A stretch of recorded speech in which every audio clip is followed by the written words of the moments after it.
Hello, athletes and fans in bodybuilding. Tarek Gindi with the Mr. Olympia. Today, he is the Tampa Pro winner, Hunter Labrada. Good evening, good afternoon, Hunter. How are you?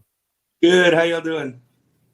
Doing good, doing good. Thank you so much for joining us. I'm also going to introduce my co-hosts. He is the 1992 Mr. USA's, considered to be the Sultan of Symmetry, four-time Arnold Classic champion, Hall of Famer, bodybuilder, Flex the Legend Wheeler. How are you, Flex? Man, you say the way you say that, my bank account should be bigger. God dang, I'm doing something wrong. If you want, I can just keep on saying the whole life. You're a great liar. I appreciate you. Also with us, he's the master of ceremony for the Mr. Olympia, the master of ceremony for the Arnold Classic, the 2000 Mr. USA's, the voice of bodybuilding, the athlete's representative, the one and only Bob Ciccarillo. How are you, Bob? Hey, what's up, Tarek? Doing good, Flex. Good to see you back in at home as always. And Hunter, congratulations, man. Good to see you, and well done. Thank you, Bob. I appreciate that. Let's welcome some of our superstar fans, none other than the women's Physique Olympia champion, Natalia Coelho here. We have here Wendy Fortino from FemFlex Friday. She's an Olympian. Thank you for joining us. We have Xavier from Desktop Bodybuilding. If you're not subscribed to Desktop Bodybuilding, you're going to have a miserable life. I'm just letting you know, one of the best channels. He does a good job with his content for sure. He does. We have here EP009. We have Kevin here. We have myself here, Natty Gaines, and a bunch of people.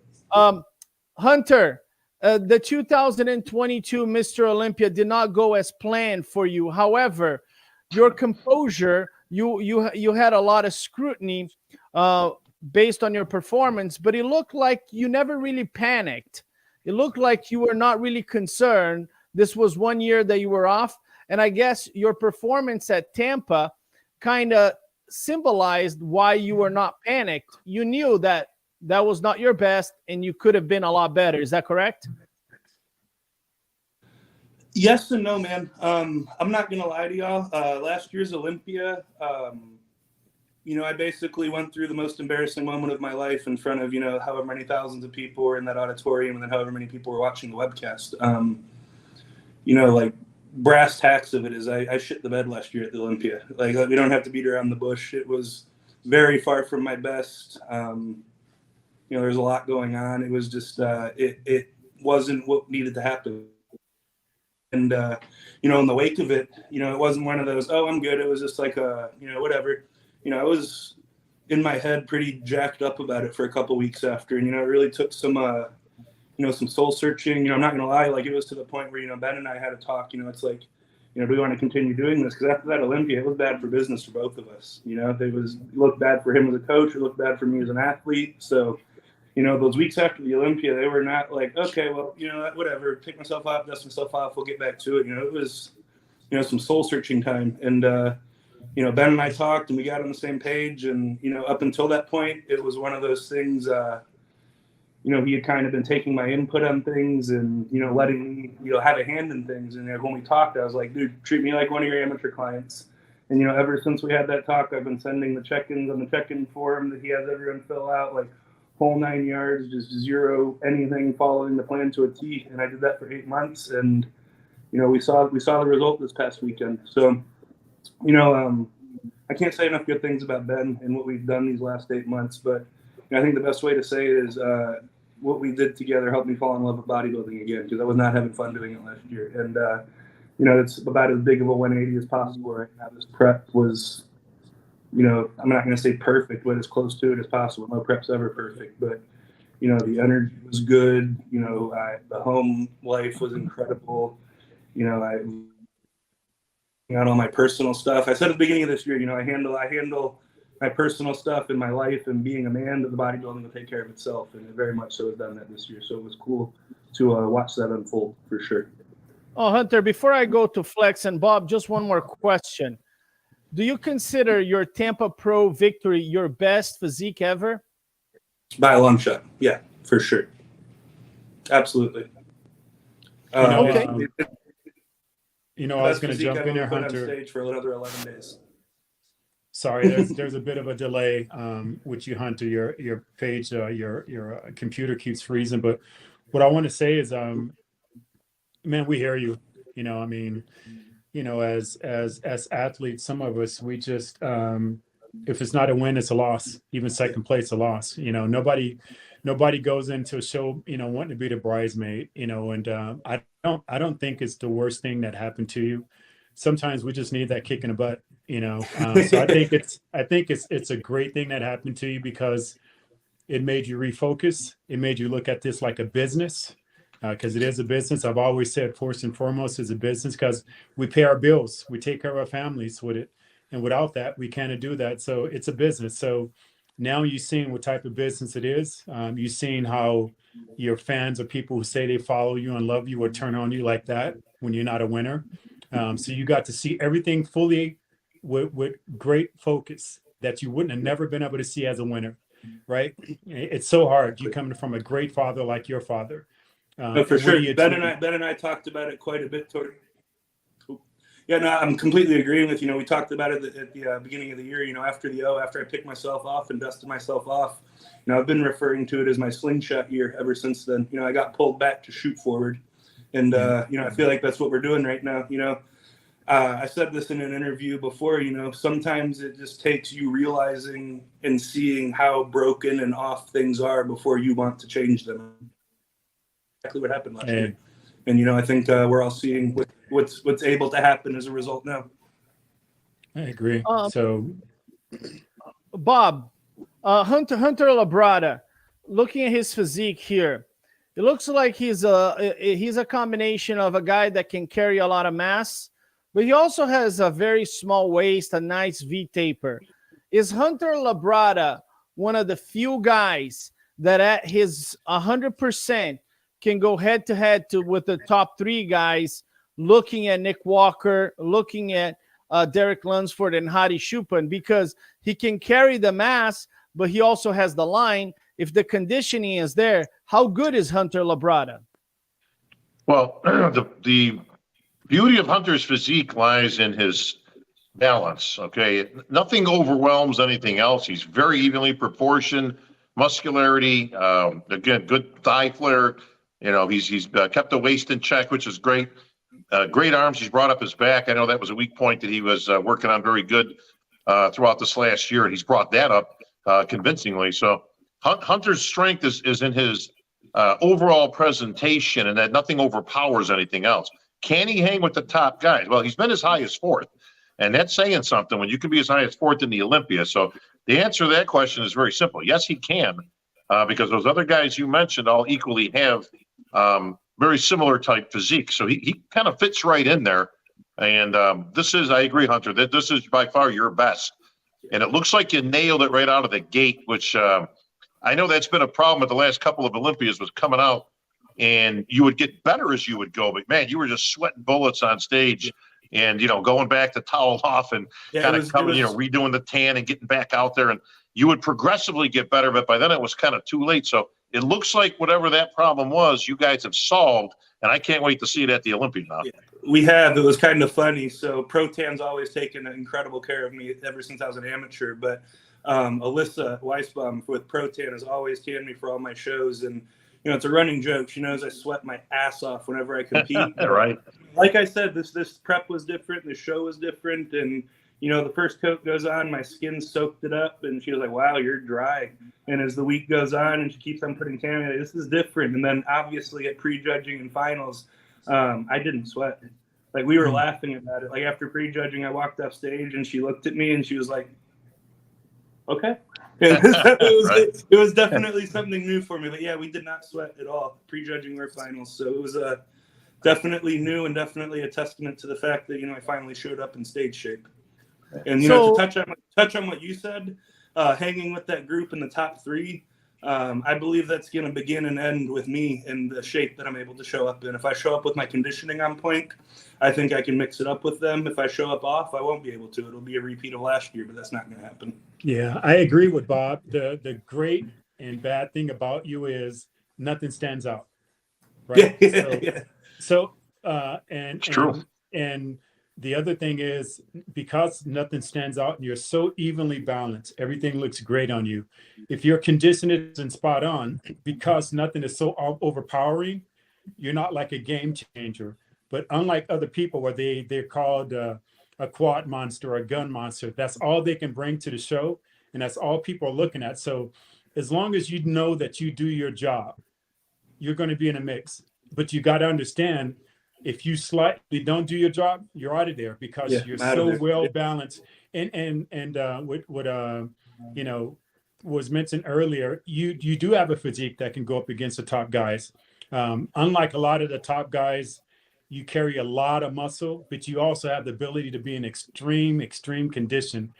Again, when I think you have those both things to pull from, it's hard to make a decision. Me, it was just condition. I was never going to be a size guy like you, right? So it was always condition. Even though I messed up and I played the size game when I should have played the condition game, I would have been more competitive. With yourself, man, you had the ability to get some exceptional condition. And for me, I would say whatever your worth body part is, your last body part that comes into condition, I would just eyeball that. You and your coach, I'm not in shape until that's in shape. And that was my mistake. Everything would come into shape with me. My back would be striated, legs all feathered, and I'm like, I'm done. Yet my glutes and my hamstrings would still need to catch up, and I would shut down and just maintain that look. When I should have said, until your glutes and your hamstrings are in condition, you're not in condition. So that's a big mistake. But for you, you can pull from either one. So that's what makes it a bad thing. It makes it a great thing when you come in, because you're hard to deal with. But it makes it a bad thing when you don't, because you miss one of those things that you're powerful at doing it. And we know it, Hunter. We know that your ability. Yeah, that's another bad thing. And it's a good thing. Yeah, it's a double-edged sword. It can cut, because we know it can cut for you, because, hey, we know what you can look like and we're looking for it. It can cut in a negative way, Hunter, I've got your bring it. Go ahead. I've got your Olympia slogan all set for this year. T-shirts, everything. Not a freak factor. Not a freak factor. You're a complete bodybuilder. Look at that side chest. I have to say one thing about Hunter Labrada. He has no glaring weaknesses, especially if his back is conditioned. And what I have to say is Hunter Labrada is very pretty to look at as a bodybuilder. He has a small waist, and he's very pretty to look. But that's enough compliments. It's time for you to lose some followers and make some enemies, Hunter. Oh, man, is it time for me to verbal judo with you? Yeah. Hunter, you won the Texas Pro convincingly. I know John De La Rosa did a great job, and he continues to look great. John turned pro at the USA's in 2011. He has a tremendous career. John De La Rosa. I just wanted to give him some credit because he just took 2 second places, but I believe if he continues on, he can earn his qualification. But the point I want to make, I got to give some credit to where credit's due for John too. John is coming off of a bicep surgery 7 months ago, so for him to turn it around like that and to bring a look like he did, like, hats off to him. In addition to that, dude, he is one of the nicest people in the world, and very much so like me, comes from a big Latin family that I got to meet this weekend. So, the De La Rosa family, they're awesome people, and John's an awesome dude. I just needed to say that for sure. No, he is. He is absolutely a gentleman, and we are looking forward to see him compete this year and earn his qualification. However, Hunter, you've already won your qualification, and right after winning the Tampa Pro, you made a post saying, "I'm going to Texas." Why do you want to get Andrew Jack and Carlos Thomas Jr. out of the Olympia? You don't want to deal with them at the Olympia? You want to get rid of them in Texas? Is that the goal? It has nothing to do with anyone else. It has everything to do with the fact that 8 months ago after the Olympia, I said I was going to do 2 shows before the Olympia because I was going to figure my peak up. In this last week in Tampa, I think we absolutely nailed the look on stage, but it took a little, catch up playing, in the beginning of the week. We have all the notes from the Tampa week, and we are supremely confident about, just scooting everything back by like 16 hours, and it's going to be a significantly better look. That's why I was always doing 2 shows. I wanted to go into my Olympia prep and head into the peak week of the Olympia with a absolute blueprint, wondering about nothing, curious about nothing, having that formula, done, stamped, and cemented in. So, I feel like we got 95% of the way there for Tampa. Texas is just about perfecting that peak. Like I said, I'm excited that Andrew and Carlos are going to be there, but it has nothing to do with trying to keep them out and everything to do with figuring my peak out and being able to present my best physique at the Olympia this year. Hunter, are you one of those? Are you one of those type of bodybuilders that you get better as you compete? Like absolutely, you do? Yeah, absolutely. So training today, you better and better. Yeah. I flew yesterday. I obviously ate Saturday night and then had breakfast with my family on Sunday. But even today, first thing out of Ben's mouth for the check-in was the glutes and hams are a little sharper. So, I'm pushing right now. I did 50 minutes on the stairs this morning. We're getting back on for 50 tomorrow. The food's low. I'm not coming to try and present the same look at Texas. I'm coming to present something even better. Hey, Bob, Carlos Thomas Jr., 2 weeks ago, we had a live with him. He said, I'm only doing the Texas Pro show, and I'm winning that show. I believe I'm going to come out on top. After what you saw from Carlos Thomas Jr. guest posing, there's a few updates of Andrew Jack, and now you saw Hunter Labrada. Who's your favorite to win the Texas Pro? Well, we can't even put Carlos in the conversation because he's yet to step on a pro stage. So right now, with all due respect, he's Victor Richards, okay? So until we see him on a pro stage in condition up against the likes of a Hunter Labrada and Andrew Jack, the John De La Rosa, veterans of the sport, we can only go so far with what we speculate he might look like. He has the muscle. He's going to have to be certainly better than when he turned pro. He was good when he turned pro, but not good enough to be placing in the top 3 or 4 at this pro show coming up. So that said, we'll focus our attention on Andrew Jack, of course, and Hunter. Hunter's in the lead right now. Andrew's got to catch up to Hunter. Hunter's been as high as 4th in the Olympia, and he's won a few pro shows in his short career. And Hunter, under normal circumstances, I would absolutely tell you you're nuts. Don't go in Texas. Don't open the door for these guys. Get out. You got your qualification. However, I absolutely agree that you're doing the right thing for you. You need to perfect this. There's no way to simulate going into a competition.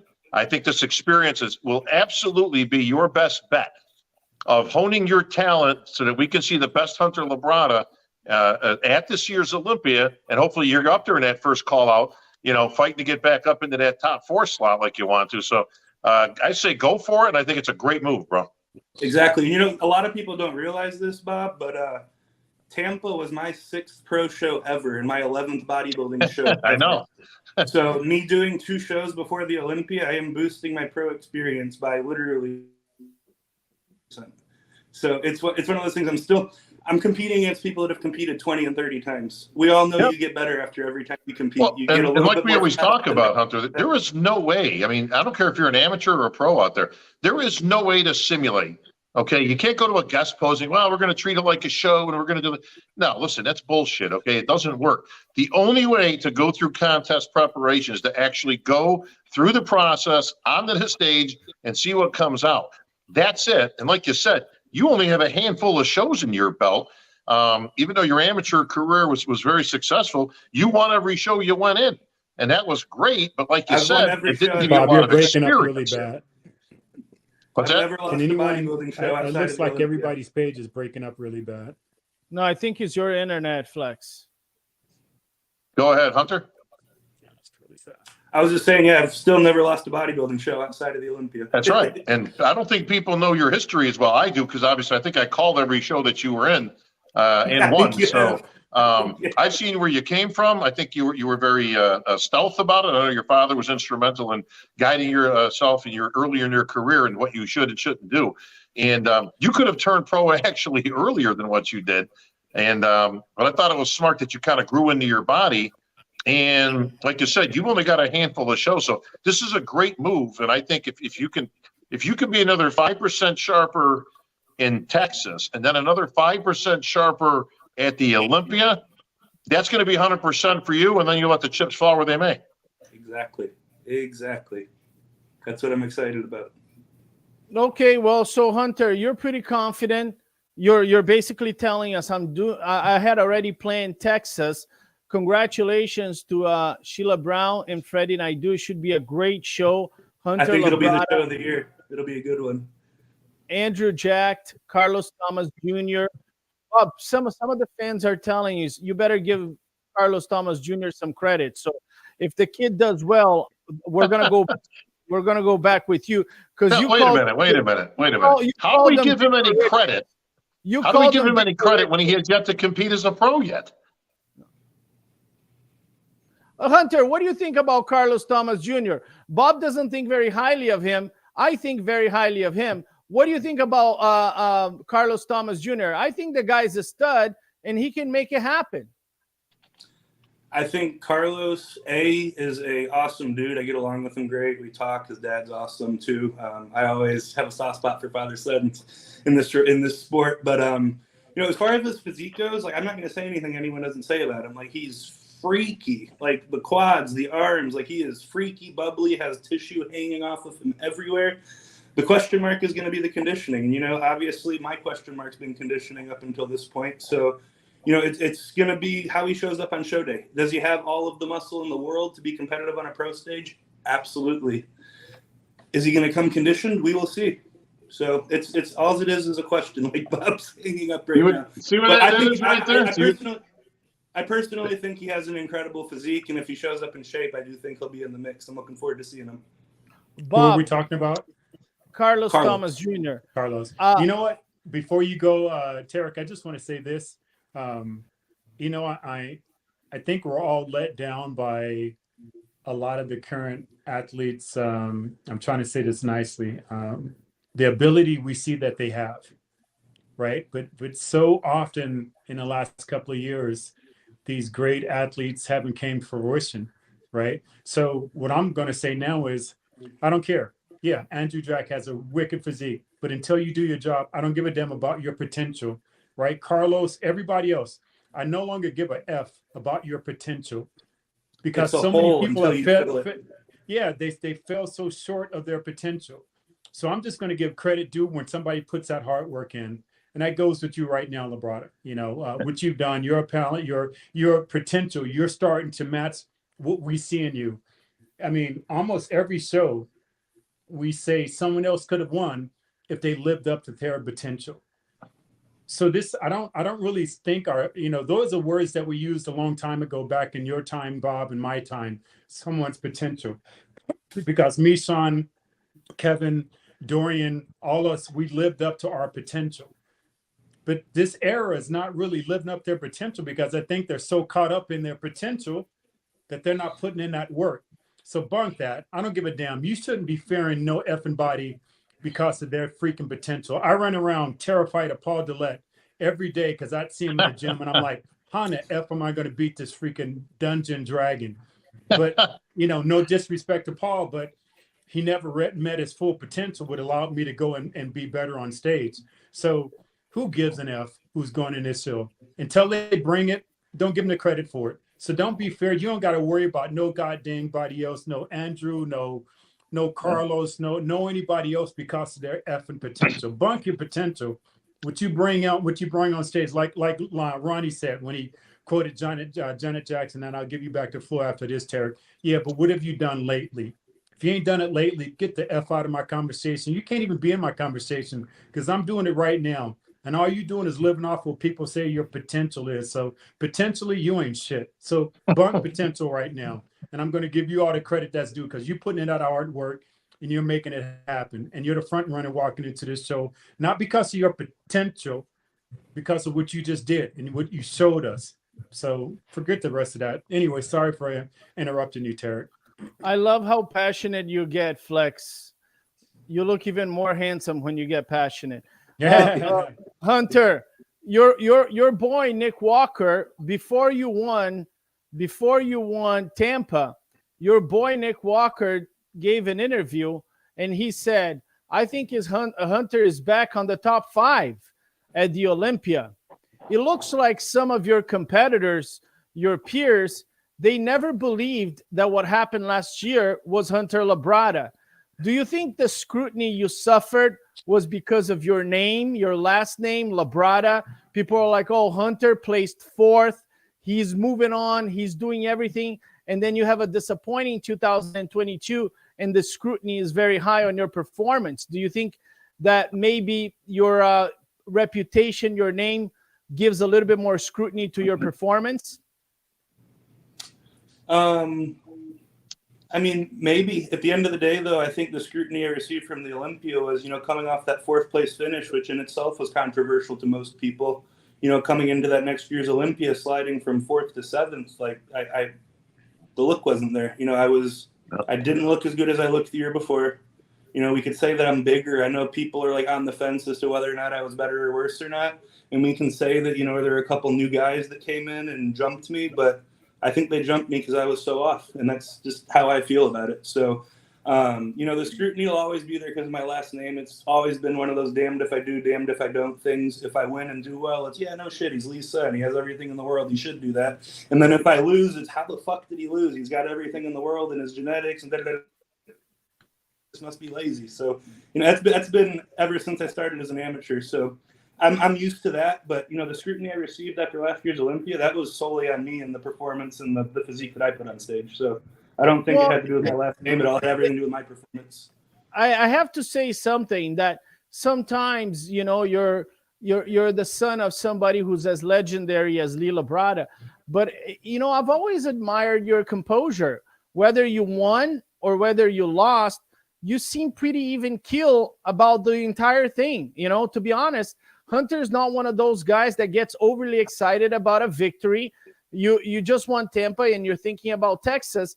And I never really felt, and maybe in closed doors you felt impacted, but I never really felt like you were impacted when you didn't have a result that was favorable. So whether the scrutiny is there or not, I think you've done a tremendous job in terms of composure.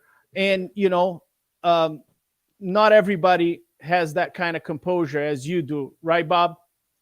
Well, here's the bottom line. Hunter has done something that we rarely see these days, all right, which is actually he took responsibility for his actions last year. He didn't make up any excuse. There was no pointing the finger. He just said, listen, I blew it, okay? We didn't plan things right. It didn't come out right. I didn't like the way I looked, right? And he actually accepted responsibility for that. That's what a true professional does. He's always been even-keeled.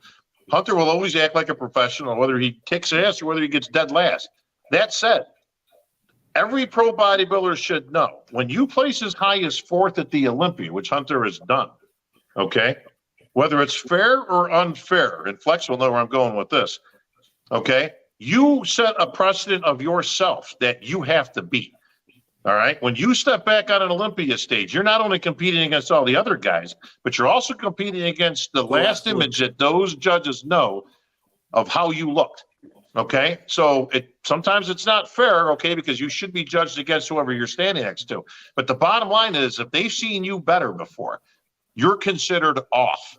Okay. And that's, listen, Hunter wasn't horrible. Obviously he was 7th for God's sakes. He's still in the top 10. But they saw him a lot better the year before, and that's what they're expecting. So there's an expectation as a professional to beat the former you that was on stage or your all-time best. They want to see improvement, and if there's a lot of room for improvement, that's going to be a problem. Bob, I think we're losing your connection. Can you hear me? I can hear you. Yeah, I can hear you. Hunter, Yeah, I got him loud and clear. I don't think you took everything even keel. I just think you're a professional. And you take responsibility. I was going to say, whenever I think you were pissed off. I think you were pissed off at yourself. I think you were angry with yourself. I don't think you were happy. And I don't think you always have to display those emotions in public. I just think you're highly professional, and you handle yourself professionally. You're taking it on the chin. Hey, this is my job. And yeah, it is true.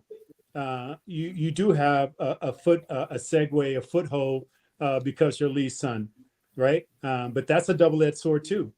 So it still qualifies for you to do your job, right? It just only helps you to have a name, but a name don't win shows. You win shows, and you're taking responsibility right on the chin, and I appreciate that. And like I said, I'm learning a lot more from you. Probably one of the few that knows you since you were a kid. I'm learning a lot more from you as a young man, as a grown man, and the way you're handling wins and losses. You're just being a professional, in my opinion, but I think it pissed you off. And I think that fire that it pissed you off is the reason why we're seeing this young man looking like he did on the stage with these photos. So I just think you're being a professional, and that's what professionals do. whether they show it on their sleeves or not. Take it on the chin, go back and grind and make it happen. It's completely up to you. Ain't nobody going to give you a win because you're Lee's son. They will give you accolades and say, wow, you got Lee's genetics, but you're both for your dad and the opposite. You are the mass with class, legitimately. You know what I mean? So yeah, you have all those assets. I always joke around with them. I go, it's a lot more mass with a little less class. You got class. You're very classy. You're extremely classy. I And appreciate that. the fruit never falls too far from the tree. Lee wouldn't allow you to be nothing but the classy man that you are. And I know you've seen your dad. You watched your dad compete. You've seen it professionally. How he took things on the chin. And whether you know it or not, that's resonating through you right now. So it's an honor to see you, develop into a professional. And I'm sorry, as a professional, we don't always win. And winning doesn't always mean you're a champion. How we define, how we deal with things, how we deal with upsets and things that weren't in the game plan. That's what makes us a champion. Winning don't make you a champion. Don't bring you money. You make that hard work. So let's get down to business here. Hunter, is the side triceps your best pose?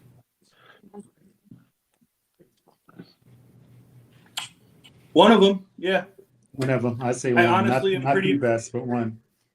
One of them. I'm honestly getting really excited about how my back double and rear lat spread are starting to look, which is cool because a year ago you could have called them a liability. But, with the newfound level of conditioning that I was able to achieve this prep, and then the work we put in the off season, it's a different back this year, which I'm very excited about.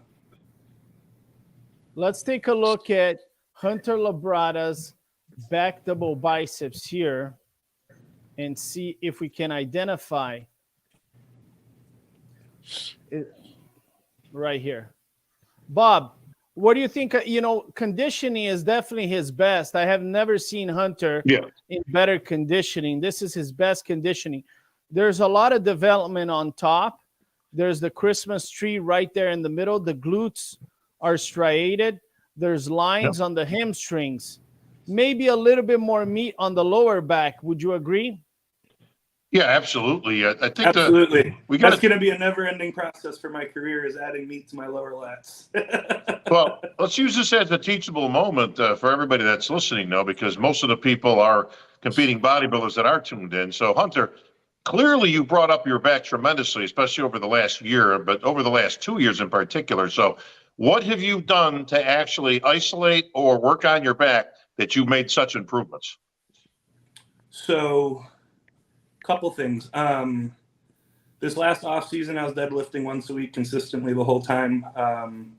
So that was one thing for sure that I feel like made a difference. For the last 2 years, though, I've been very, very, very much so, paying attention. Anyone that's watched me train, if you haven't seen me train, I got a lot of stuff up on my YouTube and Instagram at this point, especially my back training. But, I spent a lot of time really, like going to the drawing board and researching and, because whenever, you talk to someone, like, oh, you need to do bent over rows and deadlift and this and that. Well, I was one of those people that did bent over rows twice a week for 4 years straight, and I could bent over row 405 with good form for 8 to 10 reps, and I still had no back to speak of. So, everyone always talks about, like, listening to, oh, you need to deadlift and row and this, that, and another. We're like, well, I did that for 6 years and nothing happened. I've been doing this for 2 and look what happened. So I've spent a lot of time doing a lot of unilateral isolation exercises for my lower lats, both rows and pull downs. And, it's kind of one of those things that people, it drives me fucking insane, is they separate these things. They feel like you can't work smart and hard. Right. I am taking what I believe is best practices in terms of training exercises and, my exercise selection. And it might not be, oh, I bent over row and like the typical meathead bullshit. Right. But I'm applying that intensity, that Ronnie Coleman, that Branch Warren, that Dorian Yates intensity to that way that I'm training. I feel like that's such a miss. You see people doing all these unilateral exercises, moving like a mile an hour, quitting 5 reps shy of failure. Like, no, fuck that. Like, do that set to the death. Treat it like you have 500 pounds on your back and you're squatting, but you're rowing it. So I think that's what's lost between, like the hardcore traditional bodybuilding camp and, the biomechanics, mechanically correct crew that you're seeing these days. I feel like they butt heads over the fact that you can't be working smart and hard at the same time. So break And it that's down absolute for me. What is this? Give me a single answer though. You want heavier? You want lighter? You just up the intensity? You changed around the program? A particular I exercise will that do you it in felt one. was I'll do it in beneficial? one sentence for you. I'll do it in one sentence for you. I performed all of my back movements with someone having a gun to my mother's head intensity There you go. with picture perfect empty bar form to Perfect. the absolute death plus 1 rep, 4 Nice. reps the entire off season. That's the best way to put it. Can't do out hard work. Can't outwork hard work. And don't, take this win. Like Bob said, you improved your back. So people who still saying, "Oh, your back this week," like, so where are you? Exactly what have you done? And why should I be listening to you? Right? You need to ask those questions first. And then One of my secondly, even if favorite they have an sayings- answer. Yeah. One of my Yeah. favorite sayings is don't listen to the opinions of people you wouldn't seek advice from. And even if you were to seek advice from them, that doesn't mean it's going to work for you. Listen, Hunter, I don't think you worked your back no less harder than you worked your legs. Your legs are just a standout body part. Your arms are just a standout body part. Chest comes easy for you, legs come easy, calves. We all have stubborn body parts. That's your particular stubborn body part. Yep. I had my stubborn body part. So don't get hung up on this. What was your stubborn body part? Like your big toe muscles? All your shit was freaky. No, you know what? The truth is, when you're given a lot more gifts, you have to understand, and this is what a lot of people don't understand. Your superpowers are always met with the equal opposite, right? Every Superman movie, every villain movie we've seen, that Superman, whoever it was, had an alter ego who was just as powerful or more powerful than them. So my gifts were very visually seen, right? It's just the bad part about me, my weaknesses were up here, my childhood, what I went through. So that was my arch nemesis, right? It wasn't going into gym bang, and it wasn't dieting. It wasn't this. It was this up here. And the bad part about it, I'd rather have a stubborn body part that I just need to work on instead of working against this guy. Because this guy up here knows everything to say against me to counter what I'm about to do, the freak before I do it. That's why that old saying goes, hard work trumps talent when talent refuses to work hard. That's the reason why you can outwork a person with great gifts if you don't have that hard work in you. So that was my freaking my nemesis, and it was great. I still deal with it now, but we all have that. So I just don't want you to, in this whole internet world where we're talked about everybody who has a freaking computer, right? From the days where only you got criticism from respected people who wrote the magazine. And again, their criticism might not have been spot on, but I tell you, a lot of these knuckleheads are way, way off. So don't get caught up in this new world that we live in where these freaking Apple Jacks can go and comment on your back and what you need to do. Bunk that dude. Forget about it. Forget about it. Forget about it. Forget about it. Because who are they and what are they? Yeah, simple as that. So keep doing what you're doing because you made tremendous gains with your back. More so than people who took in 2 and 3 years off. You made great gains. Hunter, keep doing what you're doing. Thank you, Fled. Nothing. It will come. Just like it came now. You'll be better at the Olympia. You'll be better at your next show. You'll be better at your next show. And sometimes you got to slow down and say, hey, am I getting better? Yes, I am. Keep banging. And that question, like you asked yourself when you really had that conversation, am I getting better? And what you really had to answer is, no, I pissed it off. It's not that I'm not getting better. And that's the reason why you came back and competed. It's not because you're giving everything and that's all I got and that's the best I can do. No, you pissed it off. And now you just seen that, right? So forget about that. Don't get caught up in that, what a lot of us do. I think a lot of the young bodybuilders, though, Flex, Nick Walker, Hunter Labrada, Derek Lunsford, as crazy as it sounds, I think these guys, they are already prepared to live in this internet era. And most of them are already desensitized by a lot of the criticism, right? I mean, I think they at least when I talk to them, I personally feel like Hunter, Nick, and Derek, and some of the young guys, they really don't care about, not that they don't care, but I think they live with the scrutiny on the internet and they know how to take it. it wasn't like Phil Heath. I think when Phil Heath was competing, it was a really new thing, right, Bob? You could send a direct message to Phil Heath, and Phil Heath was like reading these things and getting attacked. Something that Ronnie Coleman, he didn't have to go through that. Maybe Jay went in the beginning, but Phil Heath was the first guy to. And I think these guys right now, they are already mentally prepared to deal with this internet. Oh, you want to show you're the greatest of all times. You lose a show, you're the worst of all times. Am I correct on that assumption, Hunter? Do you feel like you guys have already, prepared yourselves for all this internet madness? I don't think there's no preparing for it. So go ahead and answer, Hunter. But Yeah, no, I was just gonna say, man, it's kind of funny because like when we were in Pittsburgh guest posing, so it was me, Derek, Nick, Sampson, Sean, like all of us, right? So that was one of the biggest kind of laughs that we got out of the whole weekend was, just laughing about the fact that we all have to deal with this shit, and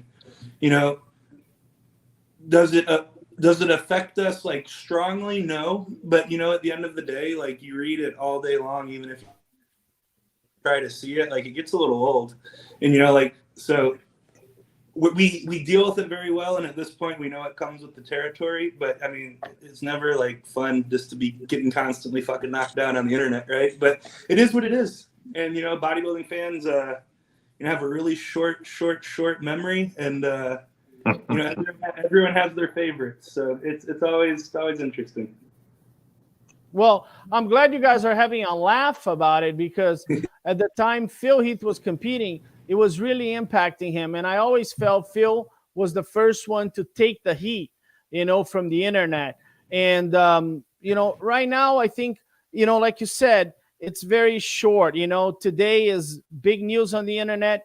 The next day is no longer big news, and, it moves on to somebody else. And I mean, it's like one of those things, like you're one like off-angled picture away from just getting like your shit wrecked on the internet. Like look at Brandon and Crizzo, or when I did that guest posing with Stuart Sutherland, or like anything, people just take it and run with it. So it's just it's the internet. It is what it is. Well, I'm gonna tell you, I think that some of these stories, for the most part, a lot of them are irrelevant. I personally don't even pay attention to them, Bob. Yeah. Listen, bottom line is, who gives a shit, right? It's got nothing to do with business. It's got nothing to do with Hunter when he walks into the gym and he's going to train. It's got nothing to do with when he's eating his foods and doing his preps and getting ready and doing his cardio. Listen, it's interesting to a point. It's good fodder that you can kill some good time with it. Everybody's got an opinion. Most of them suck. And the bottom line is these guys have learned to let it roll off their shoulder. Listen, we had to do it back in the day. The only difference was it wasn't as pronounced, but we had to deal with it through the magazines. Listen, they tried to create stuff and drama and storylines and things. So it was basically the same thing. It was just delayed a few months, but you still had to deal with it. Flex probably dealt with more stuff than anybody in the game. Yeah, so, trust me. It's just different, right? I don't know if it's worse to have nobody's talking about you, or people that control the industry. Kind of one of those. You want to fight 1,000 squirrels or one bear, right? Yeah. So I don't know what's worse, because I mean, Phil got it pretty bad, but Phil wasn't in our era. I mean, when in magazines, would you have a writer saying that you looked as smooth as a baby's ass? Right. I mean? Those are hurting words from a person who's a figure in a sport, they were experts. And I think, so that, I mean, it just depends on what type of person you are. For me, that made me want to go into the Weeder building and beat the snot out of this dude who just pushed the pencil. Because like, really, you're going to talk about me like that? And who are you? You know what I mean? But they wrote the magazines. We had no way of defending ourselves. So I think it all boils down to, Tarek, how do you handle it? But if anyone told you it doesn't bother you, they're a freaking liar. All right? They're a liar. Tarek, I can call you all kind of racist comments right now. Every one of them are not true. It's going to bother you, though. It's going to affect you. Hunter, I can do the same for you. Bob, I can do the same for you. It's a lie. You can walk up to a stranger, a woman, and call them a B. She's not a B. But what I always recommend to a lot of the young judges coming up is you have to do your job with conviction. and every show there's going to be some controversy, and you have to do your job with conviction. And Monday Night Quarterback, it's a common thing in bodybuilding, and you have to do your job with conviction. As a judge, I don't think I get as many direct messages from some of these athletes, but we do get, quite a few attacks internationally speaking, from all angles. And in reality, I basically just, I'm desensitized, and I recommend to a lot of these athletes, if I have the opportunity to talk to Derek, to Hunter, to Nick Walker, I say, listen, not all bodybuilding fans are unaware of what's going on. I think that there's a good percentage of bodybuilding fans who actually have a good analytical view, and they can say Hunter Labrada doesn't have any glaring weaknesses, and if he improves his back, he'll be quite formidable. Derek Lunsford has an amazing physique, but he needs to have more deep separation to go against Hadi Choopan. Nick Walker is a mass monster with tremendous conditioning. If he improves his posing, minimizes his waist, he can be even more formidable. So I think the bodybuilder needs to know exactly, the kind of criticism that he's going to get, which is positive. Constructive criticism. Yes, right. And the criticism that's not positive. But I also would like to include, I think that some fans and even some channels, and I'm going to mention some channels here, Desktop Bodybuilding, Xavier's, I think he does a tremendous job. And as an Olympia judge, I have to say he has a very good analytical view. Nick Strength and Power, he has a good analytical view. And I don't think it's that many, but I think we do have guys on the internet that have a good understanding and they contribute to the sport. Do we have the trolls? Absolutely. But Hunter Labrada, Flex Wheeler, Bob Cicherillo, and Tarek Elgindi, they must be prepared to deal with the trolls. If you don't want to deal with the trolls, I always tell people, you don't want to get criticized as a judge, go sell ice cream on Huntington Beach. Everybody's going to love you. They're going to get criticized too. Hunter, before we go, and I know we're running out of time, son, I got to get down there and bang with you, man. I've seen some of your videos. I'm like, oh my God, I got to step Come on with it. it. I would love to have you to the gym. Man, we got to set something up after this in between. I watched some of your videos. I'm like, oh my God, I got to step my game Dude, up. Flex, Look at this guy. Flex. We need to get you to Houston and we'll train and then you and I will go. Now you got that sucks, man. I was just in Houston 2 weeks ago. I wish I would have known, but you wouldn't have bet on coming anyway. You were in prep. I was just in Houston 2 weeks ago. I shoot every Wednesday and Sunday. I'll prep log. We're going to make it happen. We're going to make it happen. Yeah, we'll do it. We're going to make it happen. Awesome. I'm super impressed that you're shooting ability. I'm like, I need to train harder. But anyway, give the floor back to you, Tara, because I know we're running out of time. No, I want to finish this live by saying, Hunter Labrada, I am a huge fan of yours. I remember meeting you at the Nationals when you turned pro. And I remember right after saying, are you making it to the Mr. Olympia? And you looked at me and you actually said, I'm making it to the Mr. Olympia. And you did. You are carrying the legacy of your father with great respect and great honor. You've not only delivered on stage, but you delivered off stage. And I'm going to tell you, out of all the bodybuilders that I talk to, one of their favorite guys is Hunter Labrada. You talk to Derek Lunsford, you talk to Nick Walker, you talk to all those guys. They love Hunter Labrada. It feels like your peers love to be around you. So you've done well, not only on stage, but off stage. Thank you, Tarek. Yeah, no, I mean, everything else aside, I really do feel like the open guys, it's a pretty close-knit group, man. Like I said, we all kind of deal with the same shit. We're all, doing the same thing every day. We're all gunning towards the same goal. So, I mean, we all talk. I'm boys with Nick and Derek, Samson, Brett, everyone. Like, there's a good crew. There's a good crew in the open. It's going to be a good next couple of years for bodybuilding. Hunter, let me get your opinion on a few things upcoming as we get closer to the Olympia. So, do you see a changing of the guard coming at the Olympia? We've got some old dogs that are still kicking around. And listen, some of them are still formidable. We talked about Big Ramy, whether or not he's going to be on stage this year. William Bonek's taking the year off. Brandon Curry's now been around a little while. Is he going to be able to maintain up there? Where do you see the top six lineup this year in those terms? Man, it's like I said, there's It's one of those things. I show up in shape, I think I'm in the top 5. I show up out of shape, I'll be hopefully maybe top 10. So it's one of those things that comes down to who's going to show up on game day, right? We all show up right. I feel like there's 10 people that could be in the top 6, and it's going to come down to who worked hard during prep and who dials themselves and peaks right.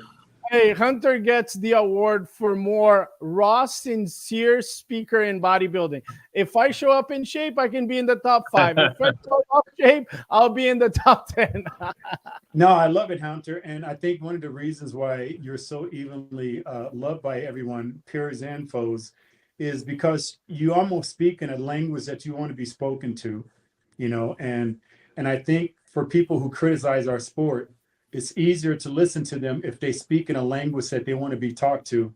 It's some, and that's what I try to do. I try to just be respectful, even if I have to give a person harsh, constructive criticism. I try to speak to them in the words that I would want presented to me, because there's certain words you can say to me that's going to shut me down and look at you as I need to handle you physically. And then there's other words that intunes me, like I need to listen to you. And there's two, I can say, hey man, shut the F up, I'm talking. Or it can be, hey man, when I'm trying to explain to you, I'm saying the same thing, but it's how you deliver. I love your delivery.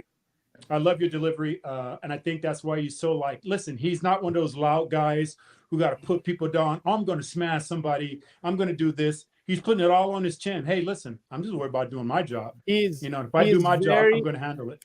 He's very likable, Hunter Labrada, and he's a great poser. We didn't give him credit. Not as good as his father, but he's a great poser.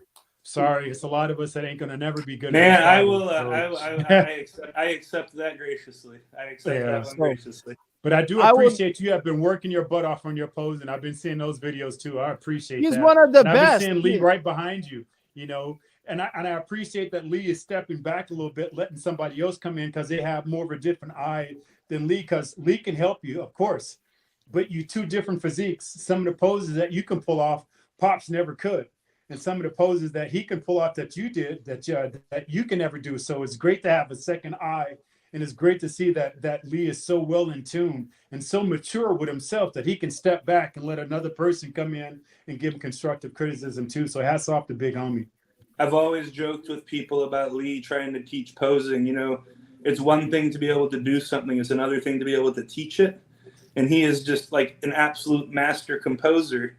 But for me, like when I'm actually doing posing practice, like I've been working with Joey a lot, it's a lot more, okay, externally rotate the elbow, get this foot back a little, like the nuts and bolts of, actual like mandatory posing.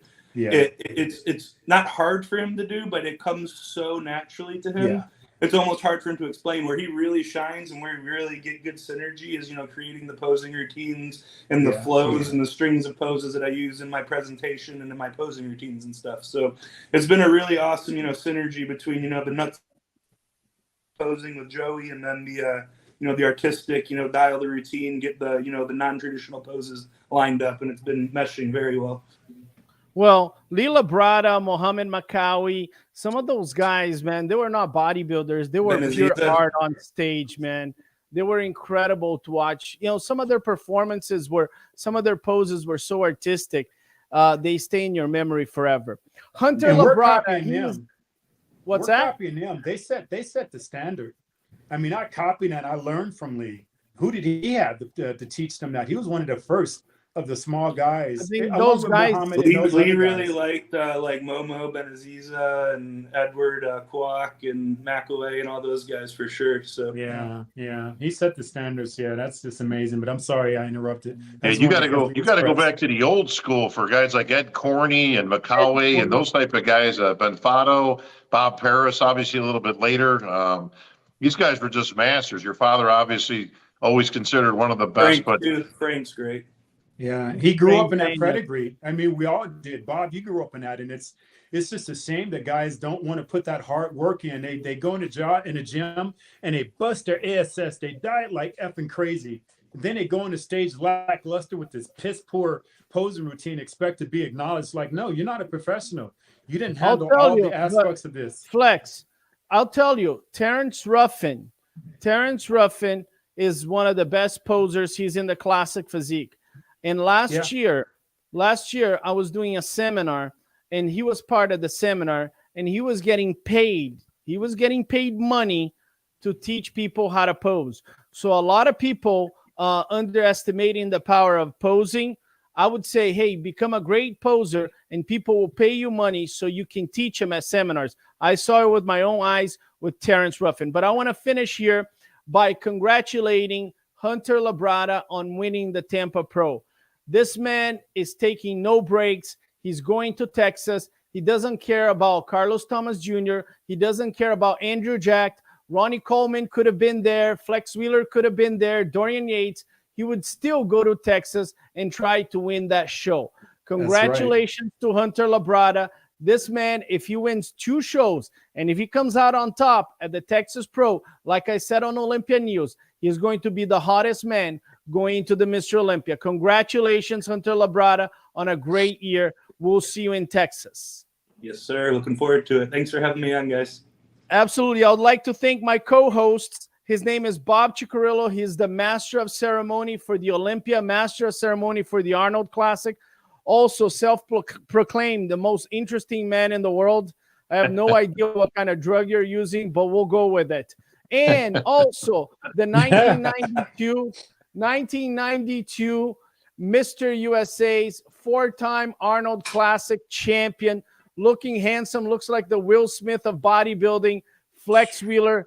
Thank you so much for joining us. We will see you next Wednesday with Andrew Jack, and we'll see what Andrew Jack has to say about Hunter and Carlos Thomas Jr., thinking that he has no shot at the Texas Pro. It should be an interesting go. My name is Tarek El Guindi, and I'll see you guys next time.